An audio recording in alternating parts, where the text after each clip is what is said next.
Assalamualaikum warahmatullahi wabarakatuh. Selamat pagi, saudara-saudaraku dimanapun Anda berada. Dari Sabang sampai Merauke, dari Miangas sampai Pulau Rote. Ketemu lagi dengan kami dari channel News Clan Official. Saudaraku, ada informasi menarik terkait perkembangan polemik nasab habaib terbaru. Ya, saudaraku. Nah, tadi malam ada podcast yang menarik yang patut kita simak yang akan kita sampaikan kali ini full ya membahas tentang beberapa hal. Tetapi ada hal-hal penting yang harus kami sampaikan dan kita garis bawahi ya. Yang pertama, saudaraku, ternyata Haji Roma Irama itu sudah mengundang Bapak Lutfi bin Yahya, lalu Bapak Taufik Assegaf dan Bapak Rizik, saudaraku. Ini luar biasa, tetapi ketiganya tidak ada yang menyatakan kesiapannya untuk hadir pada saat ini. Sehingga banyak menimbulkan spekulasi dan dugaan dari banyak kalangan masyarakat. Misalkan saja tentang Habib Lutfi bin Yahya atau Pak Lutfi lah. Saya bilang itu malah Bang Lutfi biar tampak muda gitu.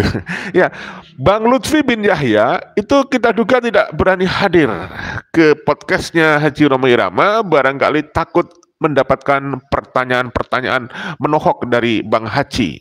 Ya, diantaranya saya bisa duga Bang Haji Roma Irama akan mempertanyakan adanya dugaan pemalsuan berbagai maaf ya, makam di Nusantara, kuburan keramat yang dibalawikan. Itu bisa jadi pertanyaan pertama yang membuat Pak Lutfi sampai sekarang tidak menyatakan kehadirannya. Padahal surat resmi dari tim Bang Haji Roma Irama sudah dikirim ke kantornya Pak Lutfi, yaitu tentu saja One Team Press ya. Nah, bisa jadi dugaan yang kedua, Bapak Lutfi tidak berani datang dalam undangan Haji Roma Irama adalah takut ditanya tentang dugaan pembelokan sejarah, ya kan?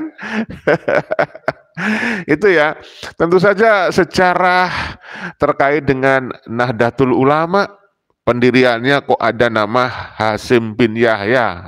Ini bisa jadi kan? Nah, mungkin ketakutan berikutnya dari Bapak Lutfi bin Yahya, dan mudah-mudahan video ini didengar siapa yang menjadi muhibin beliau ya, maaf, minta bantuan sampaikan kepada beliau, mudah-mudahan video ini bisa menjadi motivator ya, bahan pertimbangan oleh beliau sehingga mengatakan siap hadir begitu. Kita harapkan begitu ya.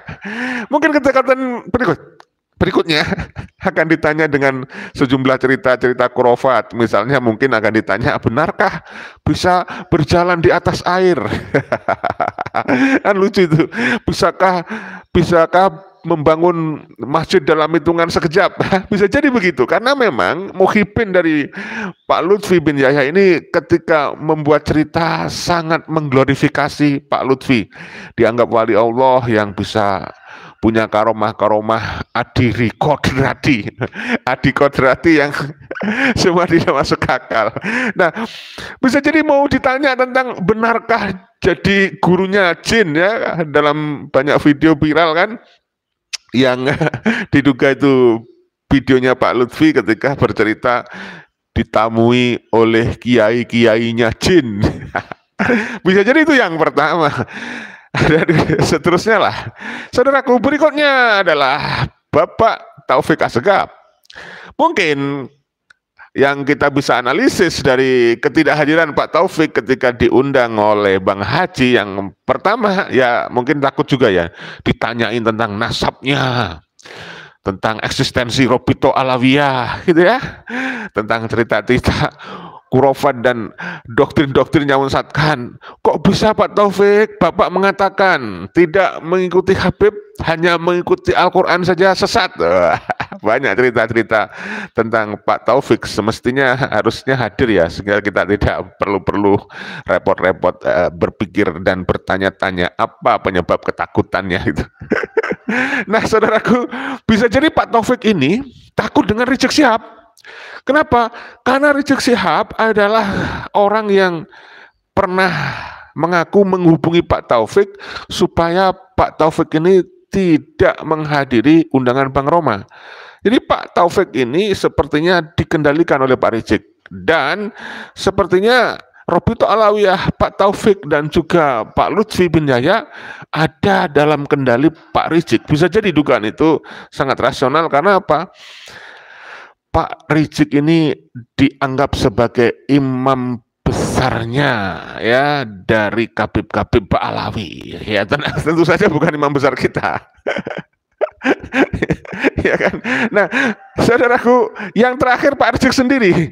Kenapa Pak Rizik takut menghadiri undangan Bang Roma? Padahal dua sosok ini antara Pak Rizik sama Pak Roma dalam jejak digital yang kita bisa lihat adalah sahabat, teman dekat, ya, bahkan sering bekerja sama, kolaborasi untuk kegiatan-kegiatan sosial, ya, misalnya mendirikan apa itu? Tamami atau apa ya, bukan lah, pokoknya intinya pernah bekerja sama begitu, saudaraku ya. Terima kasih Sriwidya sudah pagi hadir nih ya. Waalaikumsalam warahmatullahi wabarakatuh. Nyimak Kang, terima kasih ya. Saya hari ini hanya ingin mengulang apa yang saya sampaikan di channel Tanda Kejadian yang tadi malam kita mereaksi podcast Haji Roma Irama dengan Kiai Imaduddin Usman Al-Bantani ya.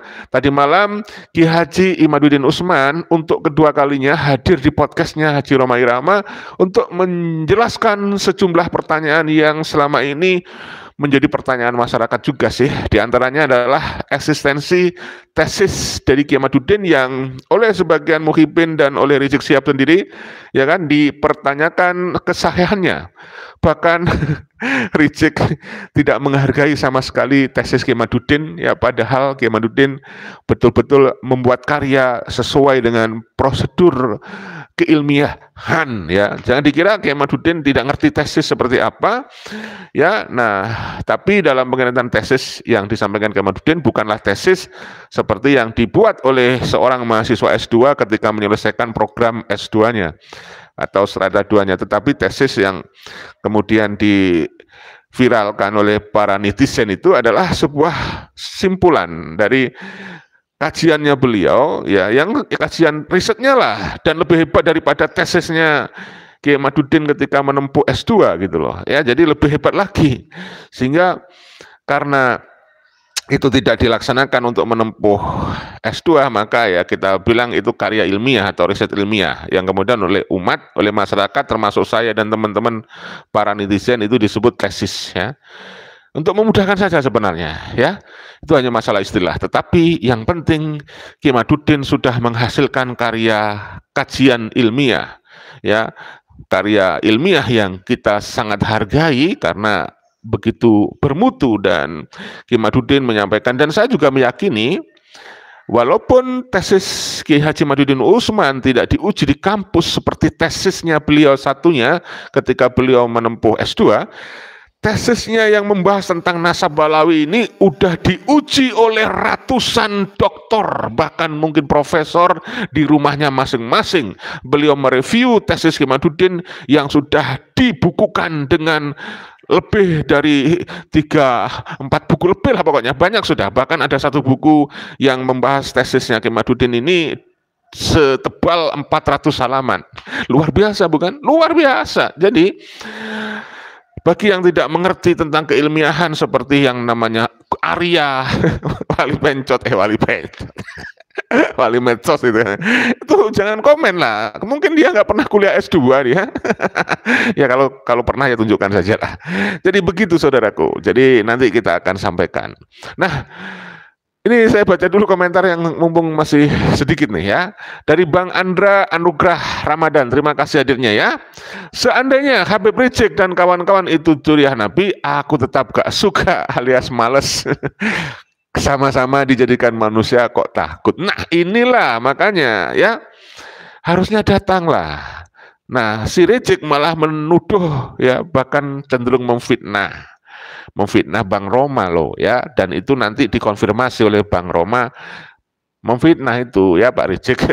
Jadi Pak Rizik menuduh Bang Roma tidak netral, berpihak lah.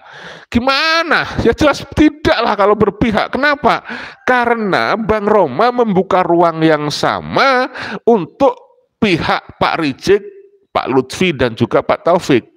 Ya, lalu kalau kemudian sekarang masih dimenangkan oleh kubunya Kiai Madudin karena yang datang hanya dari pihak Kiai Madudin, ya jangan salahkan Bang Roma karena pihaknya Pak Rizik tidak ada yang datang satupun kecuali yang namanya Rumel Abbas. Tapi apalah arti Rumel Abbas?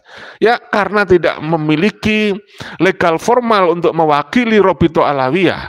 Sampai sekarang Robito Alawiyah tidak berani mengeluarkan legasi, mengeluarkan surat semacam SK begitu ya. Surat tugas kepada orang yang membela-bela Ba'alawi, misalnya Rumel Abbas, yang namanya kemudian Wafi, kemudian Idrus Ramli, Lutfi Basori, ya bahkan teman dekatnya, bahkan jongos atau budaknya Rizik, yaitu kamu tentu saja tahu Buya Qurtubi Jailani, yang katanya punya kitab yang sudah jadi, yang diberi istilah bom nuklir untuk menghancurkan tesis Kemanuddin. Sampai sekarang Bapak Qurtubi Jailani tidak pernah mendapatkan surat tugas dari Robito Alawiyah yang intinya isinya adalah mewakili Robito Alawiyah, tidak pernah. Padahal kalau dia mempercayai Bang Qurtubi harusnya dikasih. Apalagi Bang Qurtubi itu sudah berkorban ratusan juta untuk umat melalui FPI. Kapasitas Bapak Qurtubi saya hargai. Ya, tapi sayang sekali nggak dihargai oleh Pak Rizik, saudara. Nggak dihargai oleh Pak Rizik. Apalagi oleh Pak Taufik. Apalagi oleh Robito. Kenapa saya bisa mengatakan begitu? Lah, sampai sekarang Bapak Qurtubi nggak dikasih surat tugas untuk mewakili Robito Alawiyah. Padahal syarat yang disampaikan oleh Kemanuddin untuk Pak Qurtubi supaya bisa berdiskusi tatap muka, Pak Qurtubi itu harus memiliki surat tugas dari Robito. Ini adalah bentuk upaya supaya Pak Qurtubi dihargai. Nah, sampai sekarang Pak Qurtubi nggak dipercaya oleh Robito, maka kita jangan disalahkan kalau mengatakan Pak Qurtubi kurang, atau kalau nggak boleh dikatakan tidak dihargai. Kurang dihargai oleh Robito, kurang dihargai oleh Pak Taufik, kurang dihargai oleh Rizik Syihab. Padahal dia sangat berkorban dan membela. Makanya saya berpesan, seringkali kita sampaikan kepada Bapak Buya Qurtubi Jailani, jangan kamu membela pihak yang kamu itu nggak dihargai gitu loh. Ya, Pak Qurtubi kamu ini kurang dihargai, kenapa kamu bela? Ya, karyamu nggak mendapatkan surat tugas, nggak mendapatkan pengakuan bahwa kamu memang orang yang mampu secara intelektual untuk memberikan hujah, membela Robito Alawiyah, membela Habib. Berarti kan karyamu dianggap kurang bermutu, dianggap tidak bisa mematahkan tesis Kemanuddin Utsman. Antitesis yang Anda susun, yang Anda formulasikan di kitab Anda, Pak Qurtubi, yang Anda sebut itu nanti bom nuklir, akhirnya dianggap lemah sendiri oleh Robito Alawiyah. Buktinya Anda nggak mendapatkan yang namanya surat tugas. Baik, saudaraku, kita sampaikan lagi dari komentar Anda ya. Dari Andi Lala, terima kasih ya. Kelompok Rizik, kelompok orang pembohong munafik. Pak Rizik, mohon jangan disalahkan Bapak Andi Lala. Kalau Anda ingin mengkanter dari dugaan Pak Andi Lala bahwa Anda pembohong, ya Anda jangan cerita bohong dong. Buktinya Anda kapan hari minta maaf hanya gara-gara cerita Anda yang Anda ceritakan begitu semangat kepada rakyat Tasik, mengatakan Sunan Gunung Jati menikah dengan Rara Santang. Ternyata Anda bohong gitu ya, atau mungkin tidak sengaja. Saya pikir Anda sengaja waktu itu karena semangat, lalu mengatakan takbir. Ceritanya bohong ternyata. Itulah makanya Pak Rizik harus hati-hati supaya tidak keselio lidah ya. Dari Kaira Hitsu, terima kasih hadirnya. Kemudian dari Bang Gatot Upo, terima kasih. Rizik takut nggak bisa jawab pertanyaan Bang Roma. Ya dong Bang, saya yakin ya dia ketakutan, dan mungkin dia akan takut ditanyakan hal-hal yang misalnya kebohongan dia tentang Sunan Gunung Jati, yang menceritakan katanya Sunan Gunung Jati menikah dengan Rara Santang, padahal itu ibunya. Ya, terima kasih. Dari Bang Alia Inneke, terima kasih ya. Karomah Kebab Yaman, satu memalsukan makam. Satu memalsukan makam. Karomah kebab Yaman, satu memalsukan makam. Dua, membelokkan sejarah. Tiga, mengklaim sejarah bangsa. Kemudian masih banyak lagi. Kemudian bebas rahasia, terima kasih Profesor Mahfud, saya tidak percaya Habib keturunan Nabi. Nah, betul. Secara pribadi Profesor Mahfud itu mengatakan tidak percaya keturunan Nabi. Habib nih. Dan saya setuju. Nah, tapi luar biasa beliau juga memberikan penghargaan, ya tidak masalah kalau ada orang lain itu berbeda pandangan atau berbeda keyakinan dengan beliau. Nah, karena beliau juga tidak menafikan ada habib-habib yang baik, yang punya otoritas keilmuan gitu loh. Ya kan? Dan saya juga sama.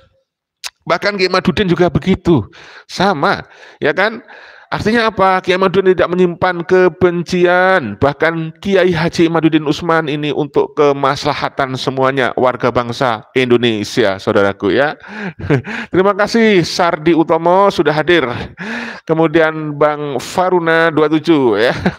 Kemudian dari Cinta Tanah Air ya. Weh, luar biasa. Terima kasih ya Imron Handoyo. Terima kasih hadirnya. Kemudian ada Satria Majapahit hadirnya lagi. Terima kasih. Si Unyil akan mi'raj 70 kali naik kebu bersama kandang kebunya. Saya sangat setuju apa yang disampaikan oleh Bang Satria Maja. Dugaan atau mungkin hanya lelucon atau candaan itu nggak ada persoalan, karena nyatanya mereka itu suka cerita yang seperti itu. Sudah dibongkar oleh Gus Aziz Jajuli. Jangankan Fakih Mukodam yang dikabarkan bisa mi'raj sampai 70 kali, kambingnya saja itu bisa mi'raj sampai 70 kali. Mungkin berkali-kali ya, berkali-kali dalam cerita khurafat mereka. Nah, saudaraku, baik. Saya minta maaf, ini akan saya sampaikan rekaman dari video saya yang tadi malam. Ya, lanjut nanti habis itu kita akan datangi lagi karena saya harus melakukan sesuatu ya. Ini tentang reaksi dari tadi malam tentang podcastnya Bang Haji Roma Irama ya. Kita simak bareng-bareng, lanjutkan komentar Anda, jangan berhenti untuk mengedukasi ya. Sampai Merauke, dari Miangas sampai Pulau Rote. Ketemu lagi dengan kami dari channel Tanda Kejadian. Saudaraku, ada kejadian menarik lagi nih. Ya, yaitu Kiai Haji Imaduddin Usman menjawab setiap pertanyaan terkait keraguan dari tesis yang beliau buat. Selama ini memang banyak sekali pertanyaan tentang kesahihan tesis Kiai Imaduddin. Bahkan ada yang menyebut itu tesis abal-abal. Bahkan itu ada namanya Buya Muhyiddin ya, mengatakan tesis Kiai Imaduddin adalah tesis iblis ya. Bahkan tidak sedikit orang yang meragukan yang namanya tesis itu harusnya diuji di kampus. Nah, ini walaupun tidak diuji di kampus, tapi ratusan doktor yang sudah membaca dan menguji, bahkan mungkin profesor ya. Dan Kiai Imaduddin kita sudah tahu karyanya itu mendunia. Tidak hanya di Indonesia, tetapi juga sudah go internasional. Karena Kiai Haji Imaduddin juga membuat karya tulis dalam bahasa Arab. Ya, mudah-mudahan segera dibuat dalam bahasa Inggris. Mudah-mudahan. Ya, baik saudaraku, kita akan sampaikan penjelasan Kiai Haji Imaduddin Usman Al-Bantani ya. Ini hadir lagi beliau di podcastnya Roma Irama ya. Roma Irama membalas surat cinta dari Habib Rizik, saudaraku ya. Ini asik ini. Kita simak ya, nanti kita reaksi bareng-bareng ya. Mantap. Baik, sebelum saya lanjutkan podcast ini, bahwa sampai saat ini alhamdulillah dengan izin Allah Subhanahu wa taala, bisikan Roma masih terus bisa menelaah, meneliti secara adil masalah nasab Alawi ini tersambung atau terputus. Oleh karena itu, dalam rangka keseimbangan informasi, saya di samping telah mengundang dari pihak Kiai Imaduddin, kemudian juga Dr. Sugeng, Manaim Ali, Profesor, dan juga dari pihak Bahlawi setelah mengundang Habib Taufik As-Sakaf, namun sayang beliau nggak hadir, dan juga setelah mengundang Habib Lutfi bin Yahya ke kantor beliau, tapi sayang sampai hari ini juga tidak ada jawaban. Wow, keren saudaraku. Ternyata Haji Roma Irama selain mengundang Taufik Assegaf juga mengundang Lutfi bin Yahya. Untuk Taufik Assegaf, dia sudah menjawab tidak bisa menghadiri karena takut ya, mungkin takut, ada banyak ketakutan ya. Di antaranya adalah takut kepada Rizik Syihab karena Rizik Syihab sudah memerintahkan supaya Pak Taufik tidak hadir di dalam podcastnya Roma Irama. Artinya apa? Yang menguasai Pak Taufik adalah Rizik. Mungkin ketakutan yang lain ya, dia tidak bisa menjawab pertanyaan Bang Haji, atau mungkin ada ketakutan yang lain yang tentu saja bukan kita yang tahu, tetapi Pak Taufik sendiri. Nah ternyata Bang Lutfi apa Pak ya nanya? Biar lebih mudah saya panggil Bang Lutfi bin Yahya juga diundang. Ayo coba tebak kira-kira bisa hadir nggak dia? Saya nggak percaya. Saya yakin dia nggak akan bisa hadir di podcastnya Haji Roma Irama, karena sampai sekarang tidak ada kabar kalau Bang Lutfi bin Yahya hadir. Tidak, saya yakin. Ayo kalian bisa bertaruh tuh ya, kira-kira Bang Lutfi bin Yahya hadir enggak? Enggak akan hadir seperti Bang Taufik. Kenapa? Karena takut dengan Pak Rizik ya, mungkin takutnya nggak bisa jawab pertanyaan Bang Haji Roma Irama, saudara. Ya lanjut ya, kita simak bareng-bareng nih, sambil kita reaksi. Tulis di kolom komentar pendapat Anda, nanti saya baca. Ini ada komentar pertama nih, dari Rama Sinta, terima kasih. Teroris lokal itu kata Gus Dur adalah Rizik, titik. Dan juga karena saya undang tentu saja sahabatku yang keren, Habib Rizik Syihab. Juga sayang sekali beliau menolak untuk hadir. Kau Pak Rizik, ternyata kau ini takut ya Pak Rizik ya. Kau takut ya, nantang-nantang duel, diajak duel sungguhan oleh Bang Haji Roma Irama, tapi bukan duel fisik, duel ilmu, duel argumentasi, duel logika akal sehat. Ternyata Pak Rizik ketakutan, saudara. Ayo, mana tuh Bang Agung Rizik? Hanya diundang, ditantang untuk hadir di podcastnya Haji Roma Irama, ternyata Pak Rizik juga gedagudan. Coba, apa coba? Kalau bukan takut, takutlah dia, mungkin pakai alasan yang lain. Oleh karena itu, sudah ada tiga tokoh yang diundang Bang Haji Roma Irama, semua dari klan Bahlawi, tidak ada yang berani hadir. Yang pertama, Taufik Assegaf tidak hadir, katanya pengakuan Pak Rizik, karena dilarang oleh Pak Rizik. Kemudian tak pikir gak takut ya Pak Rizik, tak pikir ternyata Pak Rizik diundang juga, nggak hadir. Nah yang ketiga tuh Lutfi bin Yahya. Bang Lutfi bin Yahya juga kayaknya nggak hadir deh. Gimana tuh kalau menurut pendapatmu, saudara? Terima kasih Bang Warto 75 tuh. Yang perlu dilaporkan itu seharusnya Pak Rizik. Nah, setuju Bang. Karena Bang Rizik juga sudah buat sebuah ceramah yang provokatif, yang menghasut, agar mempersekusi. Termasuk Pak Mudor itu juga harusnya juga ditangkap itu. Lanjut saja ya. Nih dia hadir, katanya dengan alasan Roma Irama nggak netral gitu. Kenapa nggak netral? Karena Roma Irama telah mendapat kartu anggota. Alasan apa coba? Pak Rizik diundang Bang Haji Roma Irama nggak mau hadir, alasannya katanya Bang Haji Roma Irama nggak netral. Loh, kalau memang ente Pak Rizik, kan ente ini katanya hebat kan? Kalau memang ente orang hebat Pak Rizik, Kalau memang ente itu wali Allah, kalau memang ente seorang alim, ulama, seorang ahli, apalagi Anda katanya bergelar doktor, dapat doktor dari Malaysia katanya. Harusnya nggak usah pakai alasan-alasan nggak netral. Kalau memang hebat, mau ke tempat nggak netral, ya tetap berani datang dengan segala konsekuensinya. Ternyata Pak Rizik takut saudara menghadapi Bang Haji.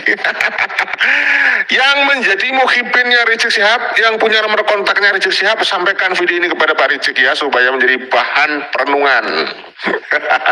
Dari Bang Ahmad Boy, terima kasih. Ya. Terima kasih Bang Mariadi Mizan. Ternyata Pak Rizik takut ya, nggak mau datang juga, diundang oleh Bang Haji ya. Kita Bang Haji dilawan. Astagfirullahaladzim, Pak Rizik ternyata takut datang saudara. Sudah diundang oleh Bang Haji saudara ya. Dari PWI. Itu telah diberikan bendera bla bla bla bla. Ini fitnah ini. Fitnah ini fitnah nih. Proses jalan. Takbir. Salawat. Astagfirullah, Bang Rizik mau fitnah lagi tuh. Tadi dibilang oleh Bang Haji Romaira Mahfi, nah proses enggak nih, tapi buat lucu-lucuan aja. Terima kasih Bang Abdullah Mufid ya. Mereka ilmunya terbatas, bagaimana mau diajak bicara secara ilmiah, ceramah kurofat melulu, boleh. Makanya ya Bang, saya setuju Bang. Itu para pengikutnya itu kayak Bukhari itu Bang, astagfirullah ya. Saya berpikir kalau gurunya kencing berdiri, muridnya kencing berlari. Kalau muridnya aja kayak gitu, gimana gurunya? Ya kayak si Wafi. Wafi itu salah satu gurunya adalah Rizik Syihab tuh Wafi. Makanya Wafi kehilangan adab, sudah nggak punya sopan-sopannya kepada Kiai Pribumi, kepada Kiai Maduddin itu. Nggak ada sopan-sopannya itu ya. Namanya Wafi saudara.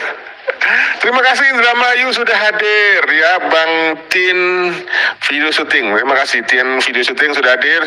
Saya dukung Kiai Maduddin ya. Bang Haji Roma, terima kasih dukungannya. Kita lanjut ya saudaraku, menarik ini ya. Tulis di kolom komentar pendapat Anda, nanti saya bacakan. Tuhan Nabi.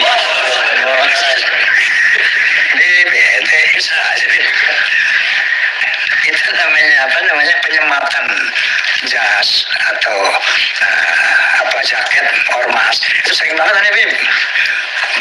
Bahkan jas partai sering disematkan itu sebagai penghormatan, penghargaan. Jadi ente nggak usah ngeliat ke situ Bim. Wallahi saya nggak terima kartu anggota yang ente bilang Bim. Nah ente bohong nih. Tapi aneh maafin ente Bim. Aneh cinta antum.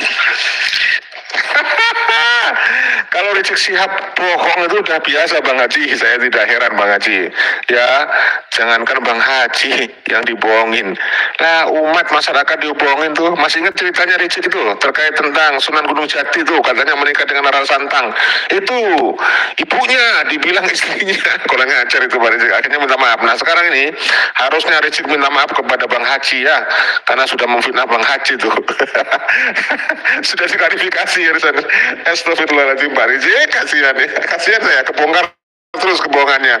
Tetapi ribuan kebohongan yang dibuat oleh Pak Rizik tidak menjadikan dia nasabnya sambung kepada Rasulullah, tambah rungkat, tidak mengembalikan degradasi dari kehormatan Bang Rizik.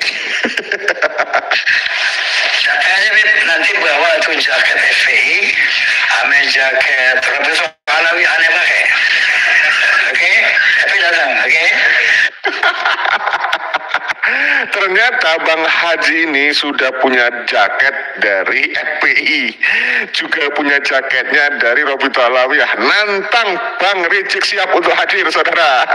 Nanti kalau Pak Rizik bisa hadir, nanti Bang Haji mau pakai jaketnya dari FPI dan jaket dari Robito Alawiyah. Tumpuk-tumpuk dong. Ini candaan tapi luar biasa, serius ini ya. Saya yakin Bang Haji punya koleksi karena sudah pernah berhubungan sama Robito, sudah pernah berhubungan sama Rizik ya. Dulu beliau kan mitra, partner. Ini kan jadi bahan candaan ini akhirnya. Jangan salahkan kita kalau kemudian ketawa. Bukan merendahkan tapi lucu saudara. Sekali lagi, bukan melecehkan nih. Tertawa saya karena saya melihat kelucuan. Bang Haji ini pintar lucu ya, maklum lah, beliau kan seniman ya, seniman saudara. Terima kasih dari Bang Marjuki, kebenaran harus dukung. Dari Bang siapa ini, dari Bang Tuatmu ya, harus dipulangkan. Dari Bang Mujianto, kebenaran akan dicungkir balikkan Yahudi. Tidak boleh Bang ya, kita halangi mereka ketika ingin mencungkir balikkan kebenaran. Kita tegakkan kebenaran ya Bang. Lanjut. Biar simak, Bib. Masya Allah, Habibana.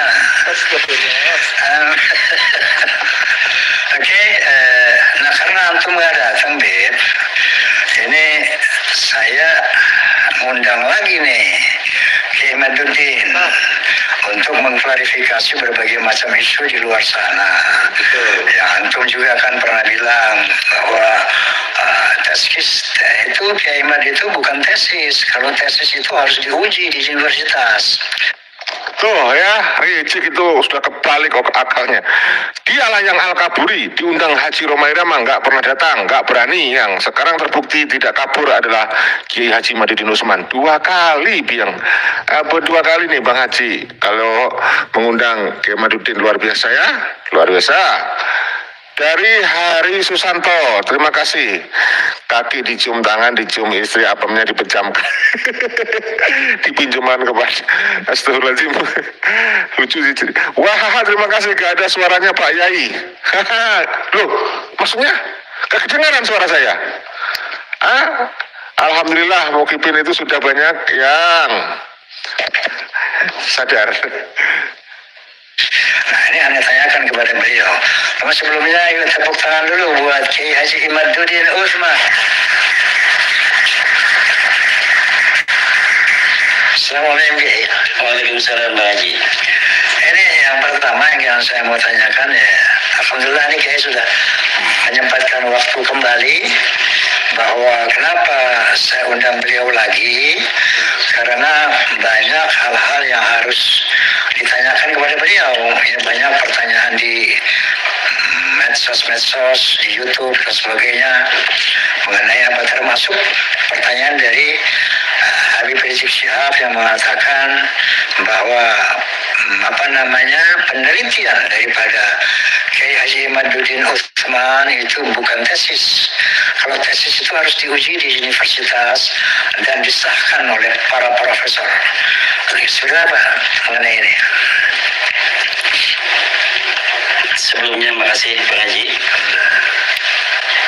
Saya diberi kesempatan untuk kedua kali dengan penuh kehormatan di panggung Bisikan Roma ini. Mudah-mudahan bincang asik bareng Roma. Terima kasih banyak.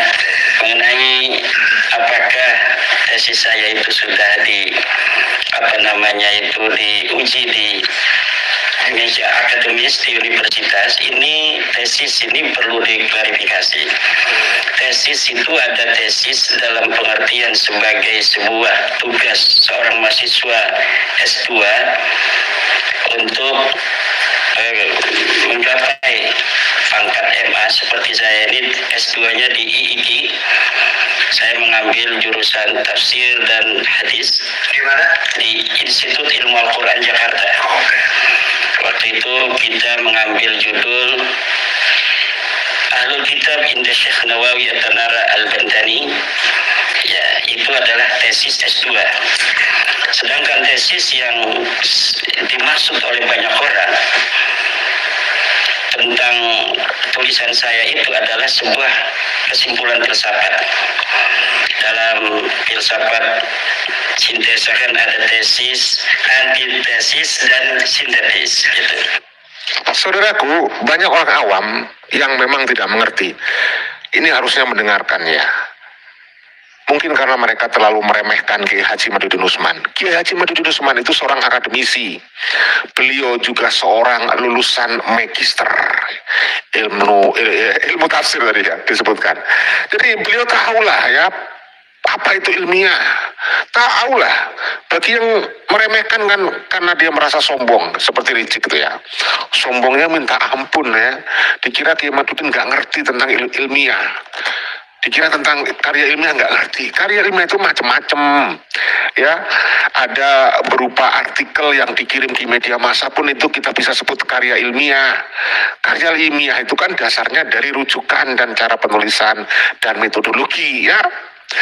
Ada yang disebut dengan tesis, ada yang antitesis, disertasi, itu tergantung dari konteksnya, ya. Banyak itu penjelasannya, nanti satu semester nggak cukup.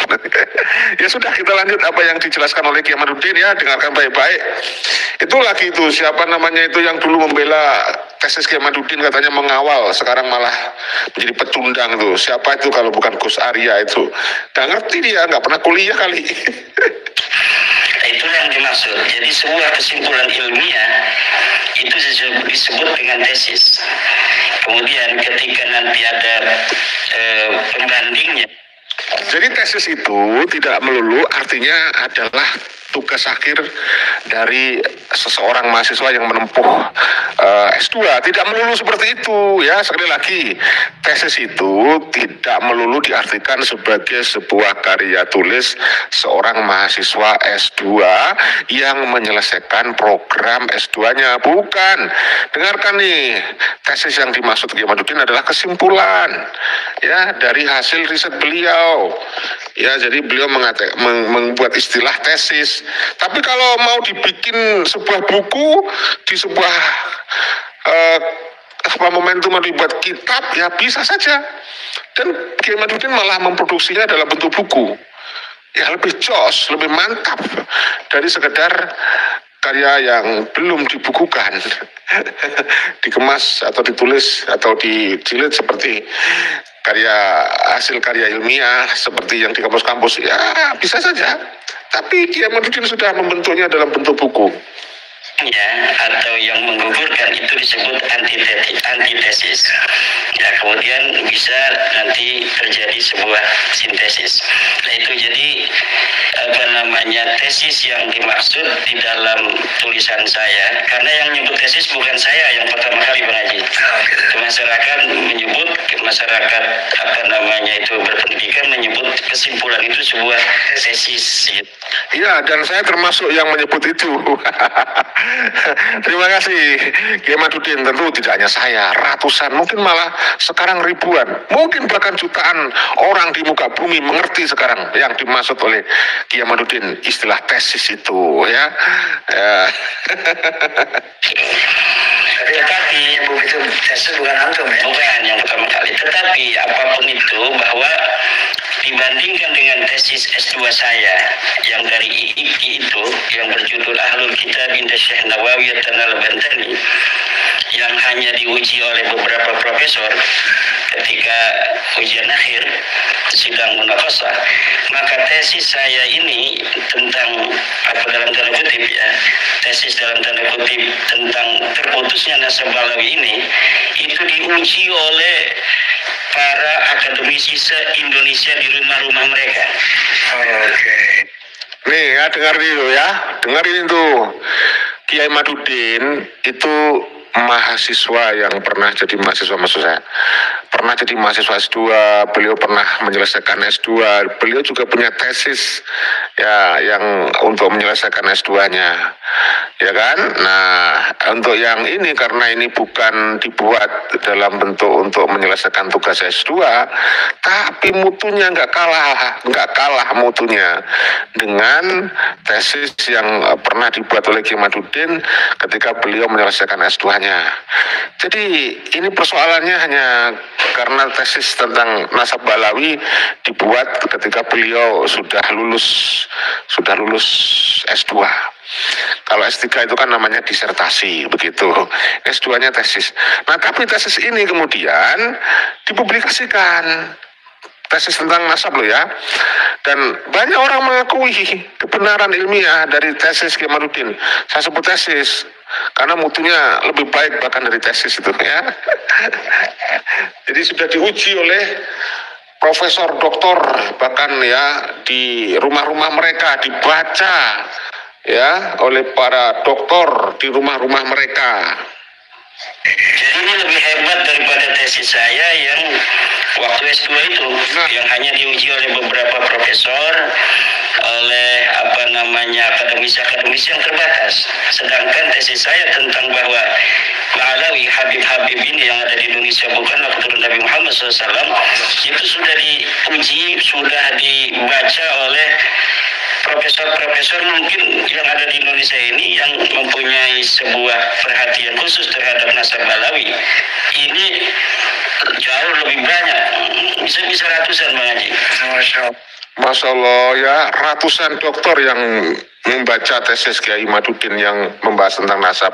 Saudara-saudaraku, kalau Anda tidak mendengar suara saya, mohon untuk dicek volume ya, karena saya sudah cek di HP saya di sini, itu suaranya sudah keras ya saudaraku ya. Ya mohon dicek atau pakai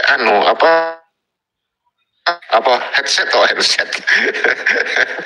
Mbak ya, ini saya sudah. Ada beberapa dokter yang sudah membuat tulisan pembanding antitesis itu tentang bahwa nasab Ba'alawi tersambung kepada Rasulullah. Akhirnya dikirimkan kepada saya seperti Dr. Jafar Sigap dari Ba'alawi. Kemudian kita lihat Sigap ini tidak menjawab dari tesis saya itu karena masih ada keterputusan 550 tahun. Karena memang nasab Ba'alawi ini adalah nasab yang memang baru dipublikasi pada abad 9 Hijriah tentang orang yang ada di abad ke-4 Hijriah. Ya jelas ya saudaraku, ternyata tesis Kiai Haji Imaduddin ya terkait nasab Ba'alawi ini sudah banyak yang menguji di rumah-rumah, para dokter-dokter membacanya. Bahkan ada dokter dari Ba'alawi, profesor mungkin ya, yang sudah berusaha membuat antitesis, tapi juga nggak menjawab tesis Kiai Imaduddin. Jadi sudah jelas ya. Tadi disebutkan Ba'alawi ini baru diproduksi abad ke-9. Ia menceritakan seseorang sosok yang hidup di abad ke-4. Terputus 550 tahun, 5 abad setengah. Ya, inilah fakta sejarah, fakta nasab Ba'alawi tidak terkonfirmasi ya. Memang sakit bagi Ba'alawi mendengarnya, tapi kita coba biasakan saja. Biasakan fakta ini. Jadi sesuatu yang bisa kita peroleh dari hujah-hujahnya Ba'alawi ini semuanya ada di abad 9 tentang berita orang-orang yang ada di abad ke-4. Ada 550 tahun kesunyian dalil, kesunyian data, kesunyian sumber yang sampai saat ini belum bisa diverifikasi, belum bisa ditemukan jawabannya oleh mereka. Dan menurut saya Bang Haji tidak akan pernah mereka menemukan jawaban itu. Karena apa? Algoritma kedustaan yang dibangun pada abad 9 itu sudah sangat presisi. Saya dapat melihat bagaimana mereka membangun nasab mereka itu pada abad ke-9 dengan cara-cara yang tidak masuk di dalam kategori tidak masuk dalam scientific evidence. Jadi tidak bisa dibuktikan di dalam meja ilmiah. Bagaimana itu mereka mengkonstruksi nasab mereka di abad 9 ya dengan cara nebak-nebak saja, menyusun nama-nama sedemikian rupa agar tersambung kepada Ahmad bin Isa yang wafat 345 Hijriah, sedangkan dia yang menulisnya ada di tahun 895 Hijriah. Untuk keperluan tersambungnya nasab mereka itu, mereka membutuhkan nama-nama. Akhirnya disusunlah nama-nama itu sampai ke Ahmad bin Isa. Dan saya telah menelusuri seluruh nama-nama yang dibangun itu.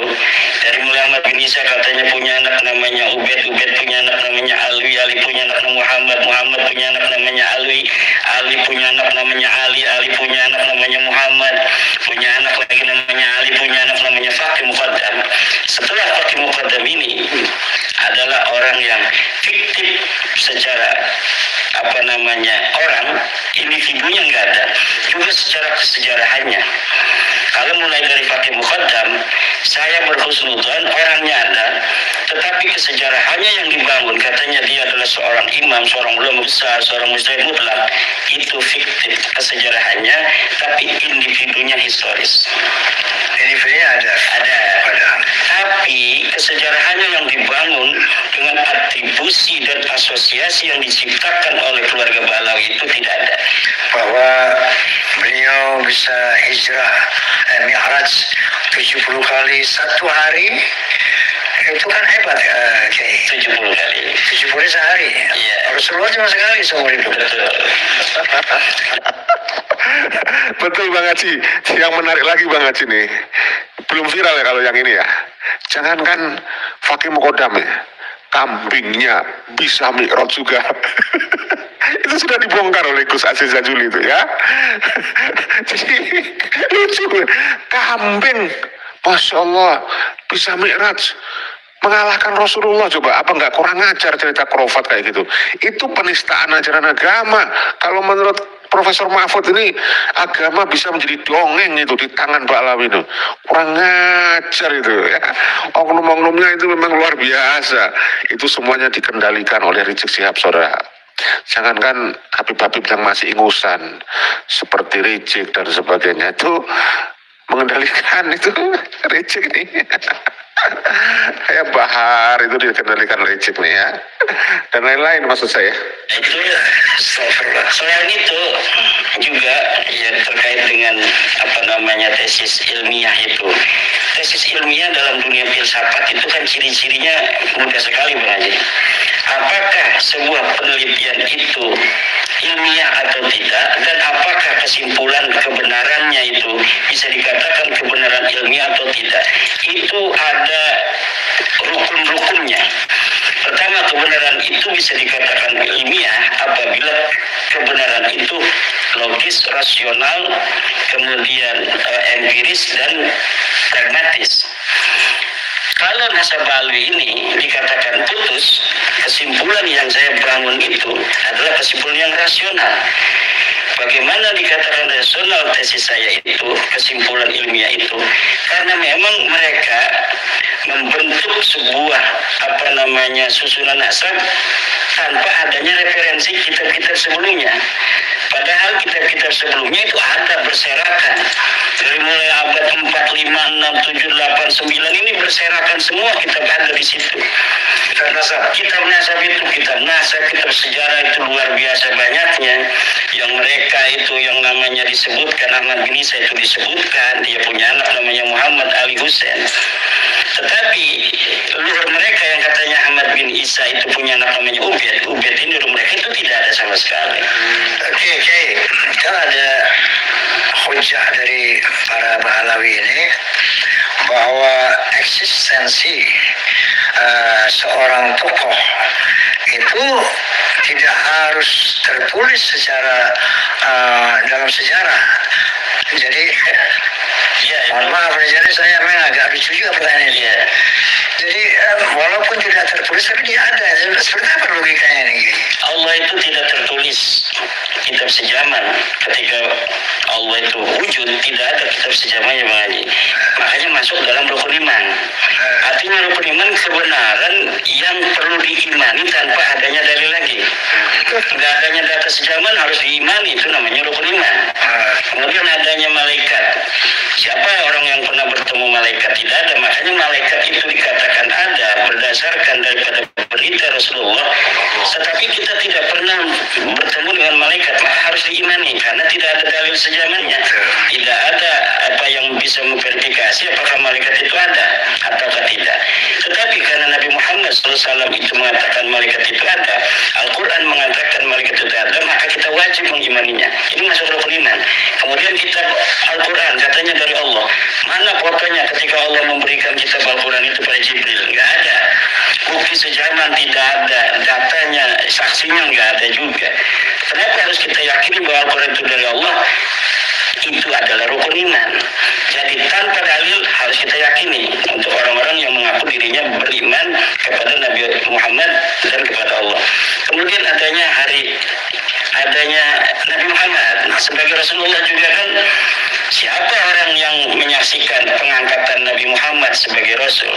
Tidak ada, tidak perlu kitab sejaman karena ini adalah rukun iman. Kemudian tentang percaya kepada adanya hari kiamat. Hari kiamat tidak bisa diverifikasi. Apakah ada ataukah tidak? Dia tidak butuh dalil lagi. Hanya iman yang berbicara. Begitu pula tentang takdir. Nggak ada orang yang bisa naik ke langit ketujuh bertemu dengan malaikat penjaga Lauhul Mahfuz kemudian bertanya apakah betul takdir itu ada ataukah tidak. Tidak ada itu yang demikian. Itu maka perlu dengan keimanan. Artinya sesuatu tanpa adanya dalil apapun harus diimani jika kita mengaku beriman pada Allah. Lalu sekarang kita mau ditambah percaya pada Nasabawi. Walaupun tidak ada dalil, walau tidak ada data, dalam kitab sejarah tidak ada orang yang bernama Ubaid, di dalam kitab nasab tidak disebutkan Ubaid sebagai anak Ahmad, kita wajib mempercayainya. Berarti Balawi ini dikatakan sebagai turun Nabi wajib diimani sebagai rukun iman yang ketujuh. Astagfirullahaladzim. Hanya orang yang tunggu yang percaya cerita Balawi sampai mau